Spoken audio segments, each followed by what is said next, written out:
Welcome everyone to Mansa Talks. Mansa Talks is a podcast by Nacheki and Kunta Content. And what we are doing is we are having really interesting, thought-provoking conversations around African greatness. That is why we have the word Mansa there. Mansa Musa, one of the greatest Africans who ever lived, not just for his wealth, of which he's been well catalogued for, but also his philanthropy, his ability to shape trade, politics, and just a better African people pre his life versus after his life.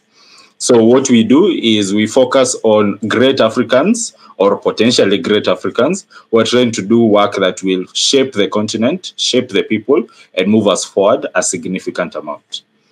And a perfect segue will be to our host, Dean. My name is Dean. I host Mansa Talks. And what I do is that I run a studio called Kunta Content, and we make great African games. My guest today is Sena Ag. He'll tell us a bit more about what he does.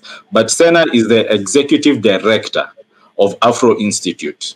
And what they do is they focus on pushing African excellence for the next 50 years. So really interesting work in languages, in research, in cultural deficiencies, in culture erasure, detection, and so on.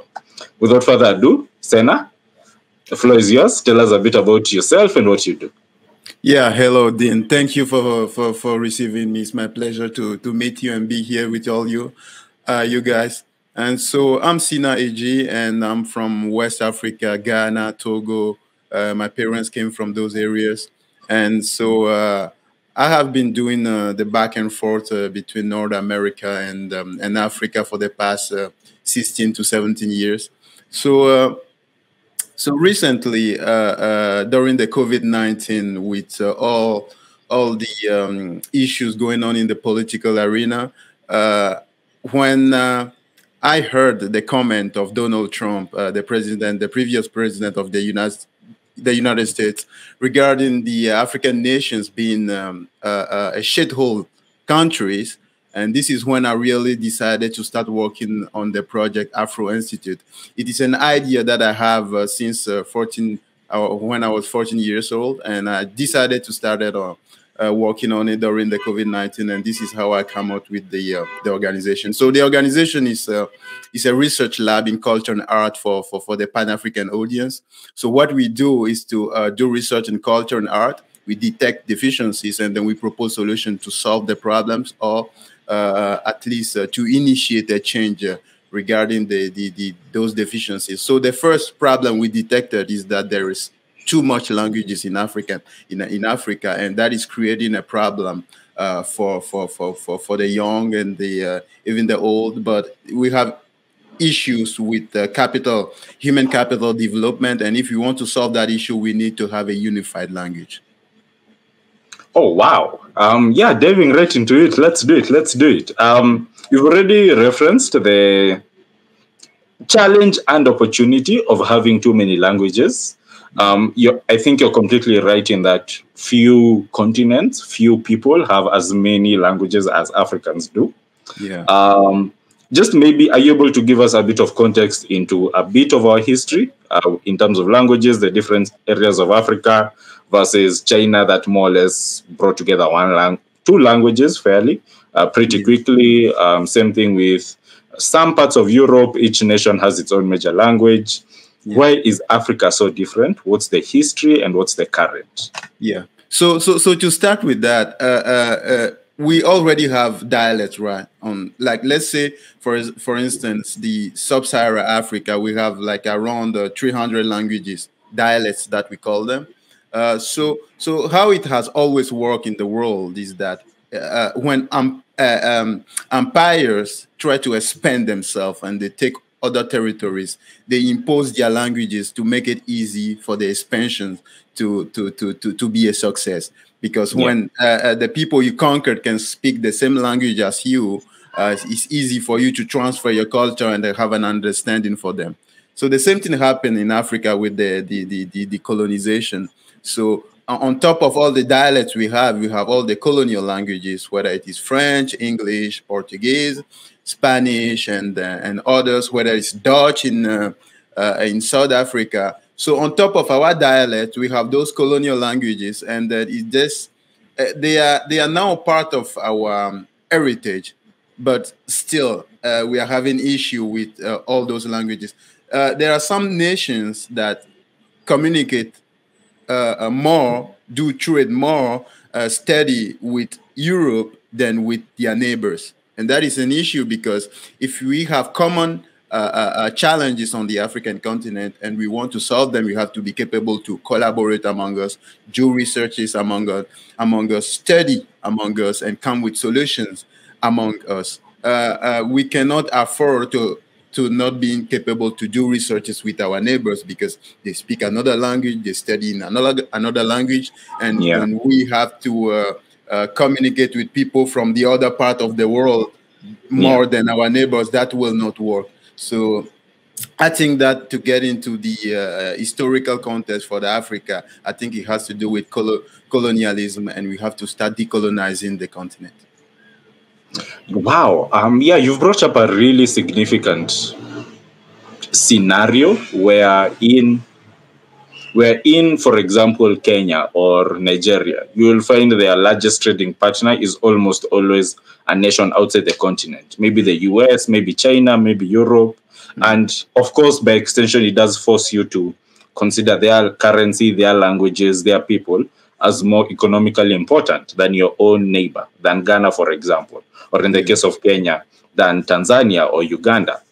Wow. Yeah, that's quite a strong statement. And I think it's really an extension of colonialism. Yeah, we can talk about the power situation in Africa.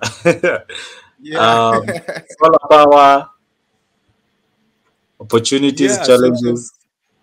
So how is his name? Yeah, Akon has been saying, without power, we can't do anything in Africa. Like the rest of the world is not having the power issue we are having.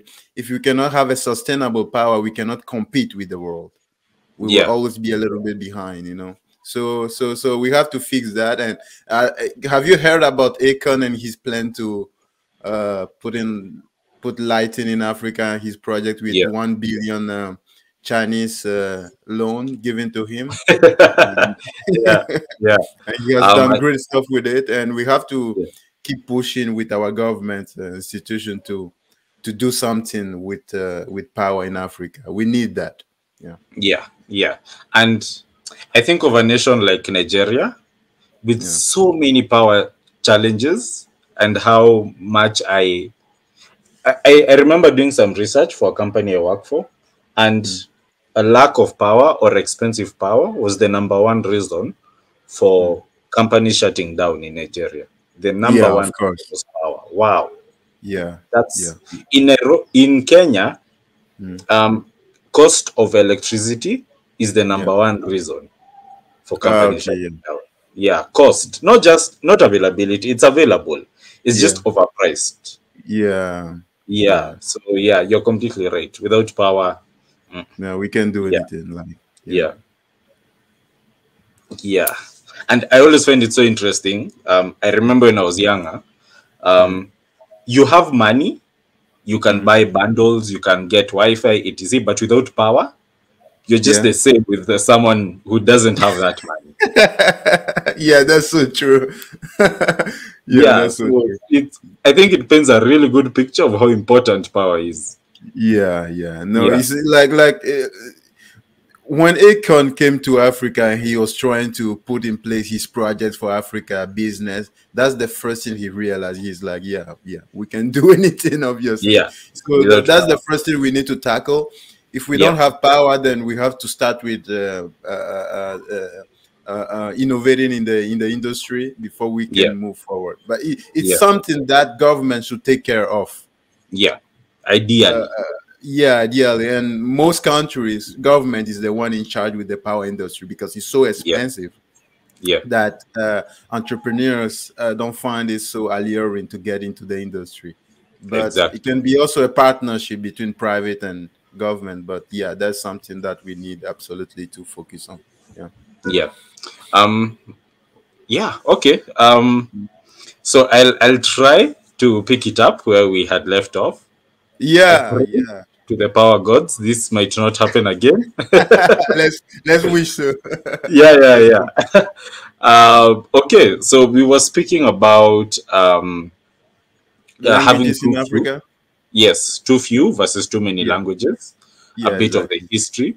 I think you fairly communicated how that impacts ability to trade, ability to transact across people.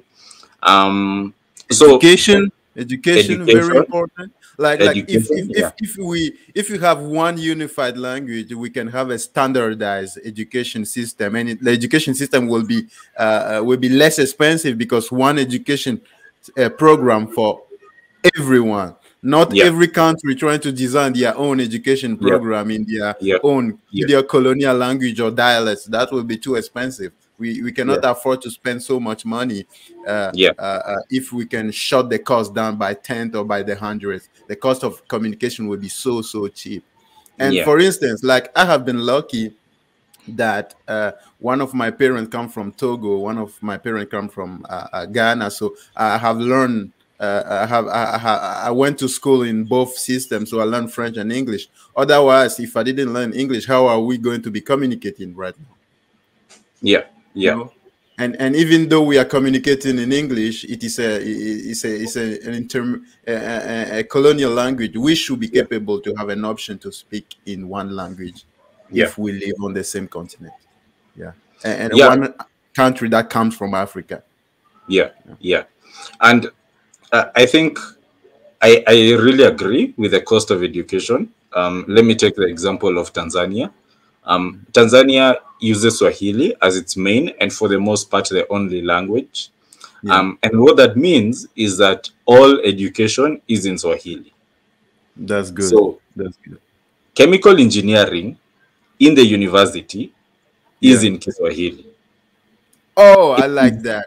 I It like that. is it I is like. so difficult for someone not Tanzanian Yeah. to try to learn chemical engineering in Yeah. Swahili.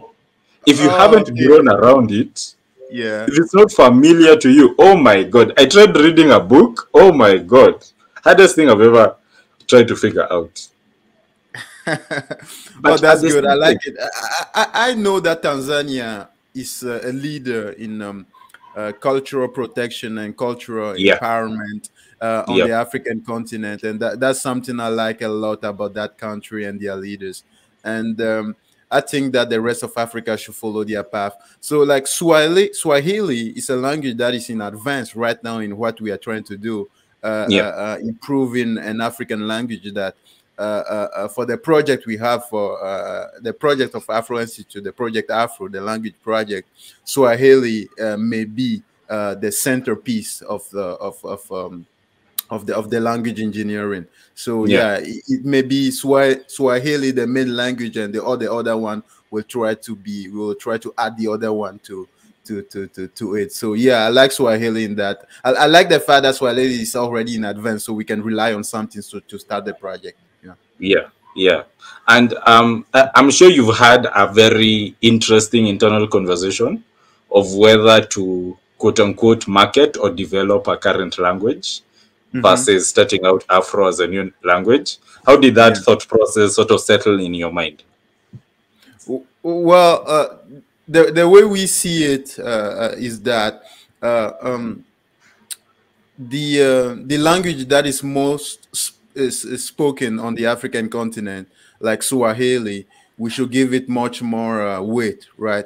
Like we Mhm. are not going to give more weight to a language that is spoken by 500,000 people or just 1 million people. We are not going to Yeah, give it more weight in the Creole project that we are having. So it yeah, makes sense that the languages that are mostly spoken, like Swahili, takes much more weight in the balance of the during the creation. So yeah, so I think that is something that everyone has agreed on as yeah, as a way to go. And the thing also is that using just like if we want to use a unified language, we can say, okay, Swahili is already advanced. Let's use just Swahili. But the yeah, problem is that the goal of the institute is not just to create a unified language. The goal also is to make sure that the future generation can have access to a language that all the African nations dialects are unified within it. So if they are doing a research in the future, it will be easy for them. They can see that, okay, this word here come from this part of the African continent. It has this meaning, this, like the etymology of the word, right? So it will be much more easier for them to do research and be unified if all those dialects are within one language than if you just choose Swahili as a language. And it will break down the resistance also to accept a unified language if their own dialects are part of the new creation. So this is how we see it. I mean, that is a challenge, especially as you said, 300 languages in sub-Saharan Africa. Imagine trying to do any significant research, trying to bring together that geographical area. It's almost an impossible challenge. But we can make the impossible possible. If you don't do that, there's no growth, there's no improvement. So to dive in, you've had a few let me say, continental conversations with Kenyans, Nigerians, South Africans, Egyptians. What's some of the feedback you're getting? What's some of the insights you're getting on Afro as a language, and some of the negatives and positives that these different regions are bringing to you? So yes, I have conversation with people from different geographic area from Africa, and the insight I'm getting, let's say, if we talk about the North Africa, they already, from what I understand, they already have a unified language. They use Arab, right? Arabic.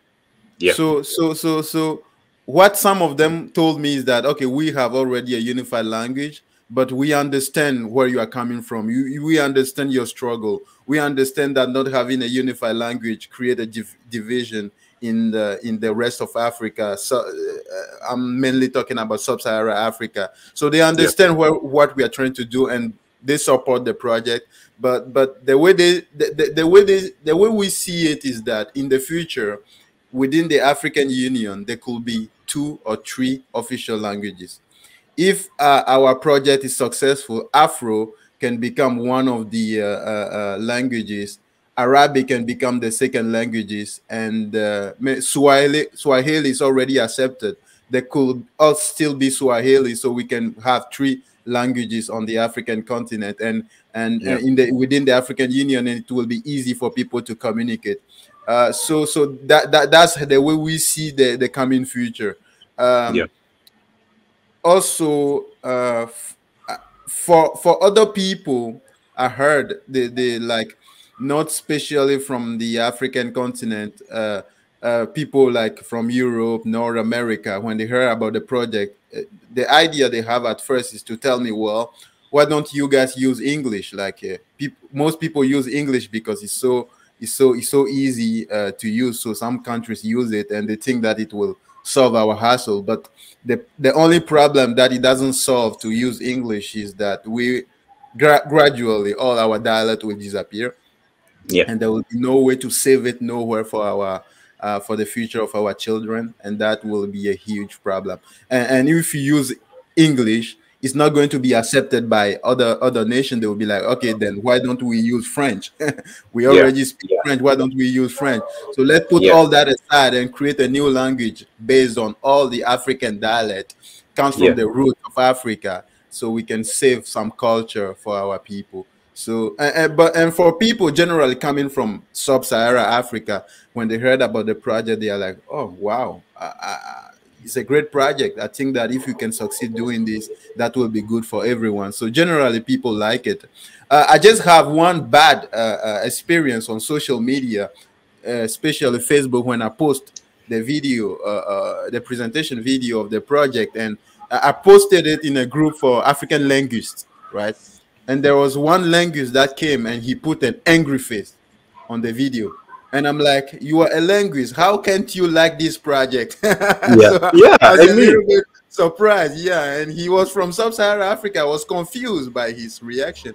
But who knows? Maybe he has the same idea, similar idea. And since we came fresh with it, he was like, what? So he was angry. I wish it's that. If it's because he didn't like it, I'm a little confused.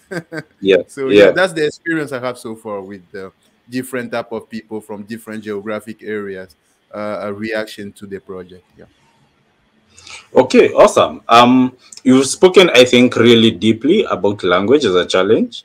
Um, Mm, we have a lot of cultural deficiencies mm, across fashion, language, food, and so on.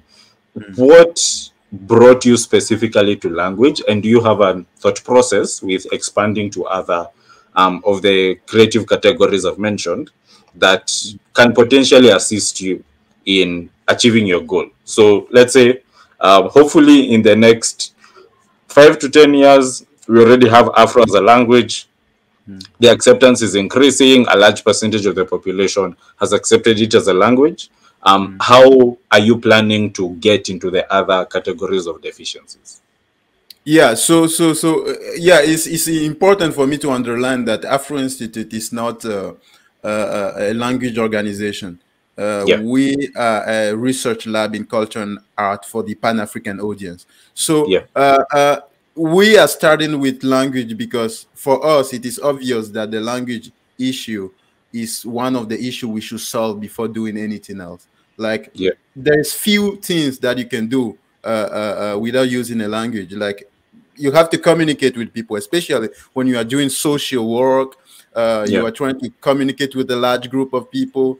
You need to use a language. So for us, it is obvious. It's the first thing to do.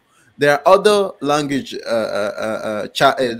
other cultural challenges we have among the Pan African audience, and that we are going to tackle. I'm not going to be speaking about all of them right now. There are a few yeah, ones that I can name, but I just want people to focus right now on the language because it is the first thing we need to do. And I would like people also to realize that we are not just creating a language. By creating the language Afro, the Creole language Afro, we are also creating a coding language, programmation language yeah, along with it. So the future of the world is going to be online, at least a large proportion of it. If we create a language, we don't create a coding language that goes with it, we will fall behind.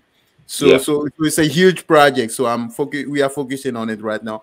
But obviously, there are other problems like the hair challenges among the African people. Like yeah, we are the only people in the world that our women wear a hair that is not grown from their own hair. It doesn't make yeah, sense. Like yeah, you can't really discuss about it without being targeted and being called all.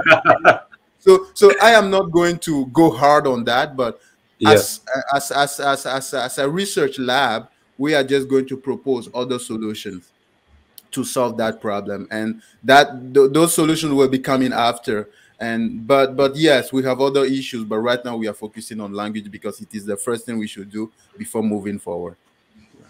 Okay, okay. I think now we can finally get into a fairly interesting topic, I think, over the past, really throughout African culture, throughout Black American culture, and more recently, over the past few weeks, it's become a touchy point. Yeah, Speaking specifically about the N word, yeah, it's been used significantly. It started off as a very derogatory term, still mm, is. mm, It was co-opted into a term of endearment among African American people and mm, by extension among Black people all over the world. mm, And I think it has created this interesting scenario of language, quote unquote, discrimination, in that these certain things, certain groups of people can't say, mm, who are non-Black especially. mm, But there are certain things, of course, Black people can say. And mm, anytime this conversation comes up, it tends to get a bit more complicated than I think it should be. mm, Because there are other words across many different languages that it is not, what's the word, wise to say in front of native speakers of that language. mhm. So just curious about your thoughts, your Yeah, experience with the N word, and what yeah. you think we should all consider in that conversation. Yeah. So regarding the N word, from my understanding, it's a word in the beginning that does not have a derogatory meaning. It's a word that means black. It's a word that means black, and Yeah. then it has been used in a very bad way. So it's like a language is a social construct. Like Yeah. if we agree that tomorrow we are not going to call a table anymore, we are going to call it a chair. Then Yeah. when everyone say chair, we Yeah. will be referencing to a chair and not to a table. So a Yeah. language is a social construct. So a language can change, a word can change its meaning over time. Yeah. So today, the N word does not mean black anymore. It means it's an insult. It's an insult. Yeah. Now, should we ban it? No, we shouldn't ban it, because I think that when you start banning things, you are creating more problem than solution. Then if you start banning it, then someone will use it to insult someone because it has been banned, because it's a bad Yeah. word.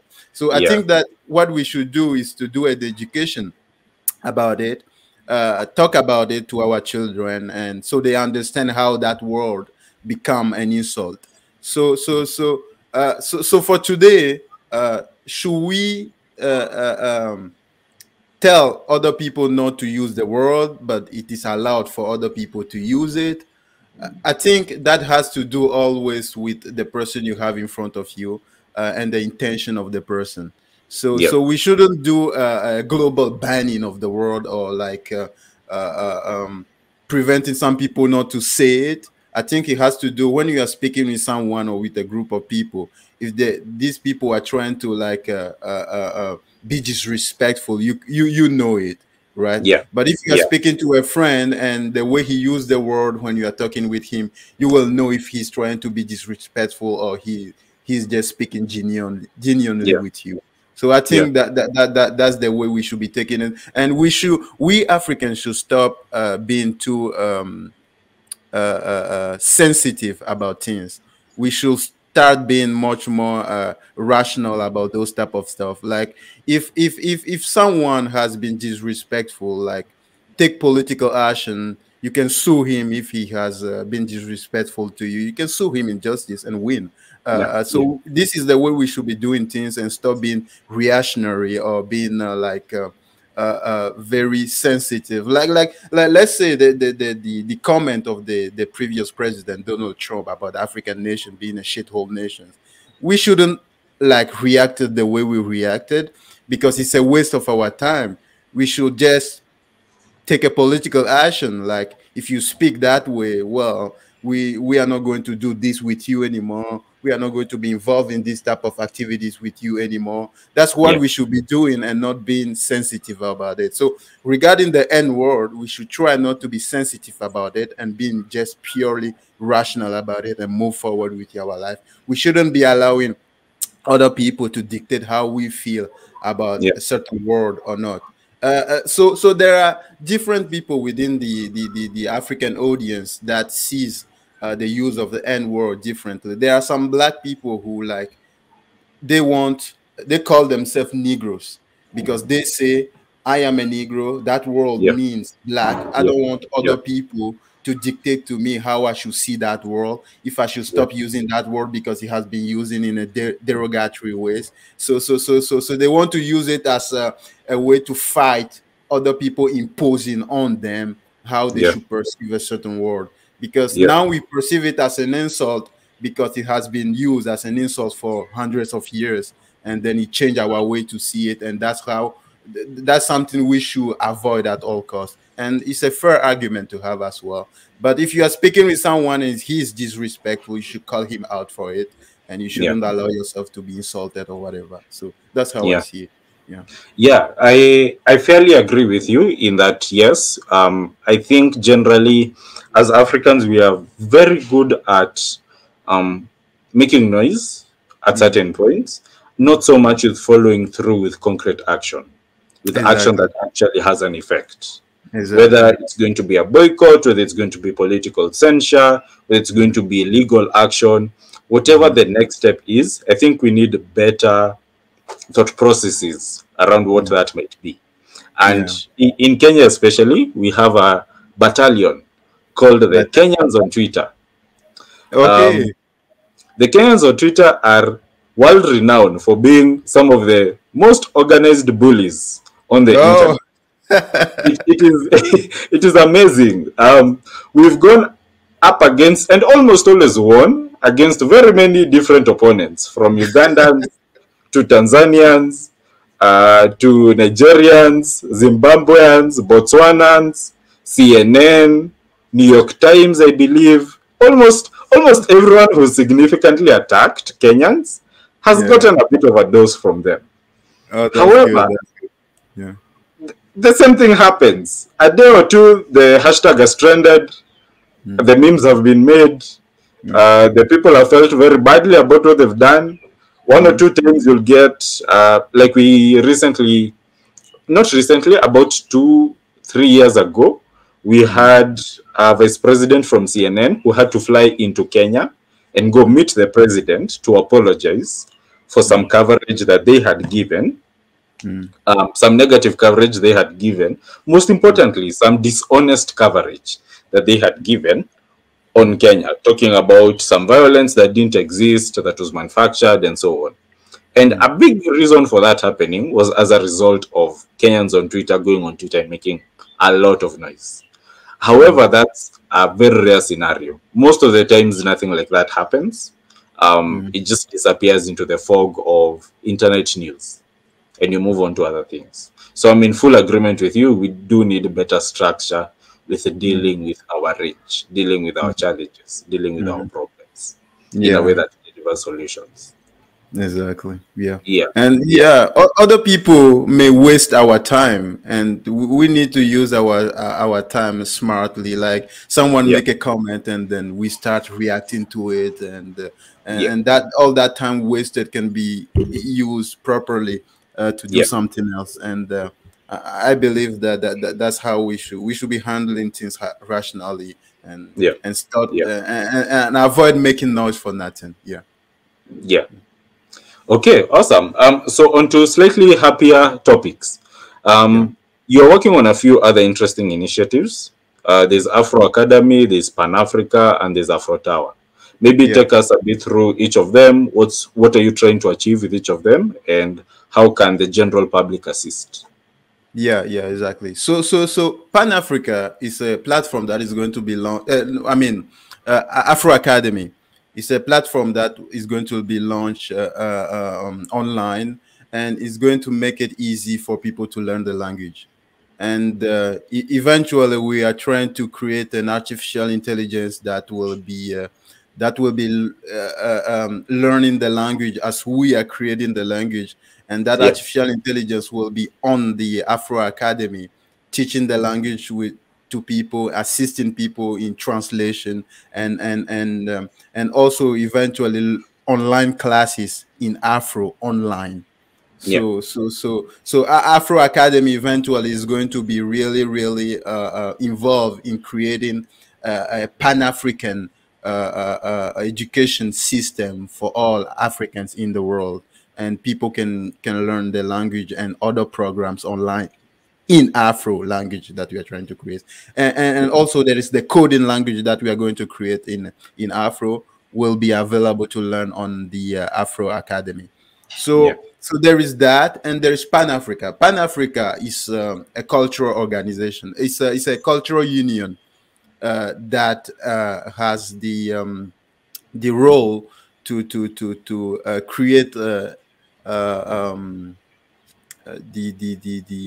regulatory framework for the language project and other cultural projects we have in Africa. Like when we create a cultural problem, we have to enforce it legally in all the countries that are involved in the project. And so PanAfrica is going to be the cultural union that takes care of that. But in the beginning, we can of course use the existing legislative framework that exists on the African continent, like the African Union, for instance, that already exists. But I believe that going forward in the future, it may be good to have a dedicated legislative framework for cultural project, so we can move faster and quicker into decolonizing the continent. Yeah. So that's it. And there's also Afro Tower.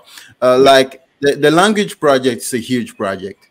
Um, and we believe at Afro Institute that we need a dedicated infrastructure to gather people in one place to do the researches. Like there are some researches that can be done online, but I think that to create a language, you really need physical people to meet together. We can Yeah. start with existing infrastructure, but eventually Afro Tower need to be created because Afro Academy will be working in that building. Afro Institute will be working in that building. PanAfrica, the organization, will be working in that Yeah. in that building, and it will make a lot of things easy. Like creating a language for Africa is huge. So if the project succeed, is obviously going to shift the dynamic in Africa and in the world, because this is one language spoken by 1. 1.4 billion people. Yeah. There's a lot. That's a Yeah. lot. So you cannot create a big project like that without thinking about a dedicated infrastructure. Like Yeah. uh, creating great stuff come with a cost. So the question is, how is culture important for African people? How Yeah. much are you willing to invest in culture for your future? Yeah. Culture is the most important thing you can invest in if you want your the future of your nations, the future of your children to be great. So I believe that this is something we should invest in. Africa doesn't invest a lot in culture, and we should change that if we want to compete with the world and move forward. Yeah. Yeah. Okay. Awesome. We can go back and talk about Afro, the language, and Yeah. some of the specifications you would like the public to be aware of in Yeah. relation to how the language will work, some of the problems overall that you're trying to solve, but then Mm. also how quickly we can get people to start speaking it. Yeah, yeah. Yeah. So Afro, that's the name we have chosen for the project language, and that will be the name for the language because it's a common name that we use among Pan-Africans. When you say Afro, we know who you are talking about. So we Yeah. believe that in the future, a language called Afro will it's a catchy word that will make it clear to all Africans that Afro, that language is for our people. This is the language that saves all our dialects. This is our cultural heritage. Yeah. So the language project Afro, the timeline we have for it right now is that the language should be created before 2030, and by 2060, um, the future generation, the coming generation, should be literate in the language, meaning that when the language is created by 2030, it should be enforced at first language within the borders of nation states that has Yeah. adhered to the project. Yeah. So if we do it like that, by 2060, the future generation speaking Afro, that will be congruent with the African Union Agenda 2063. Yeah. So right now, the African Union Agenda 2063 is lacking one thing. It's lacking in culture. It's lacking in unified language. Yeah. And if we add that to it, the African Union Agenda 2063 will be complete. So this is the timeline we have with the project. This is why we want to move quickly forward with getting the project out for people to know it, and eventually or very soon have the project within the hands of at least one African president, so we can start really seriously talking about this. Like we don't want to create a language and hope that people speak with it. We are Yeah. going to collaborate with the politicians to make it a reality, to make it a law. It has to Yeah. become number one language, and it will be useful if we can, when the language is created, that all the street names in Africa change their names in Afro. So we start really enforcing it. This is a Yeah. Pan-African project, and it has to be done quickly because time is running out. We have to do it now. So that's it. And Afro is going to be a union of all the African dialect. And of course, we have to take into consideration that those dialects has to be compatible among themselves for it to work. So Yeah. this is why I talk about sub-Saharan countries dialects, because they are compatible than other dialects that are spoken on the African continent. We cannot put all of them together. So this is where we are coming from within when it comes to the choice of dialect. But Yeah. yes, it will be a union. It will be like it will be a Creole language, like other Creole language existing in the world, like the Asian Creole, and there's all the Caribbean Creoles. So what we are going to do is to hire a lot of linguists coming from all over the places. Some of them will come from Jamaica, Barbados, the Caribbean, Haiti, come from African continent, and we are going to collaborate because some of them have much more experience in speaking a Creole language already. Yeah. So we will put all those experience together within the Pan-African audience, Pan-African linguist, and then we are going to create that language and a coding language as well. So this is where we are going. Okay, awesome, fantastic. I think that brings me perfectly into just the final thought process, and this is focused on extinct and endangered languages in Yeah, Africa. yeah. We have a significant number of them Mm, being very likely to disappear over the mm, next couple of years. mm, Um, because of the malleable nature of culture, I'm sure mm, you've been concerned that the same could eventually happen to Afro. What's some of the mm, thought process you have in trying to protect the language for mm. millennia to come? So Yeah, the way I see it, the way we see it at Afro Institute, we cannot speak all those languages. We cannot speak more than 300 languages. We can speak 300 languages if we want a unified Africa. And if yeah, you see the rest of the world through guerrilla warfare, expansion, imperialism, expansion, they have imposed one language on the territories that they conquered. yeah, And the reason is that it's much more easier to manage a nation with one language than more languages. Like you cannot compete with the world if you speak 300 language. yeah, So by creating the project Afro, the Afro language, the Creole language 2.0, are we going to be participating in the disappearance of those languages? Yes, of course. If we don't do it, will those dialects eventually disappear? Yes, it's going to be. yeah, So the way we see it is that we can save, we cannot protect each one of those languages. For a language to be preserved, it has to be spoken by a lot of people. yeah, If we have 300 languages, all of them cannot be spoken by billions of people at the same time. yeah, So yeah, we have to make a choice here. So the way we see it at Afro Institute is to create a Creole language and save all those dialects, at least the most important part of all of them, within one unified language that will be yeah, spoken by billions of people. So we are saving those languages within one language, but we cannot save each one of them individually. So there is a yeah. choice to make, and we think that that is the right one to do. Yeah. Yeah, awesome. Yeah, completely understood, completely in agreement. Um, I think the challenge also with so many of these disappearing languages is that they also get replaced, as you said, by Yeah. the conqueror's language, by the imperialist Exactly. language, Exactly. versus it is possible, even now. It is so wrong that even now, so many years after colonization has ended, that still happens. Yeah. However, I think it's a perfect opportunity for a new language to take the space of one that has disappeared or is endangered, where there's Exactly. this continuation of African culture, of African thought process. Yeah. Yeah. Okay, Totally. awesome. Mm. Wow. Any parting shots for other Pan Africanists who would like to assist Afro Institute in the work that you're doing?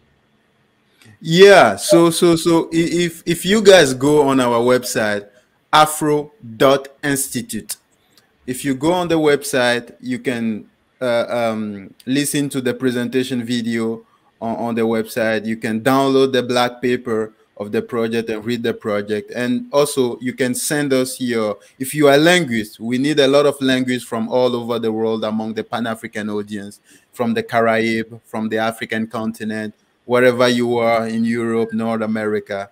But like send us your CV, your experience in language. If you are a linguist, we need a lot of you guys. So eventually we are going to meet somewhere on the African continent and do research. It is also possible that there will be there will be different branches around the world, and there could be different groups working on the language in different parts of the world, but there will be possibility for you guys to meet and collaborate online and physically. So yeah, if you like the project, send us your CV, and if you want to help us also with the Afro Tower, the building of the Afro Tower. If you are a nations or an individual out there and you want to give away 10 hectares of land to build the Afro Tower, the infrastructure in which we are going to be working to build the next generation of language for African people, yeah, we need you to participate in that. If you're an architect and you want to build, you want to create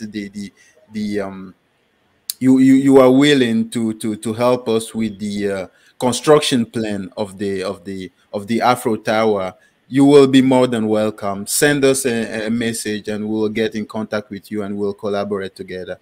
So, and right now also, if you are a leader in a government in Africa, whatever the government, especially in sub-Saharan Africa, and you are willing to help us move forward with the project, to get in contact with all the African leaders so we can move forward with this project, you will be more than welcome to contact us, and then we will collaborate together to make that a reality. Yeah. Okay, wow, awesome. Thank you so much for your time. Thank you so much for your energy and for your thoughts. Yeah. It has been a fairly interesting learning experience, even for myself, and hopefully also for your audience. Yeah. So to hear more about Afro Institute, go to their website, as he stated, afro.institute. Yeah. www.afro.institute.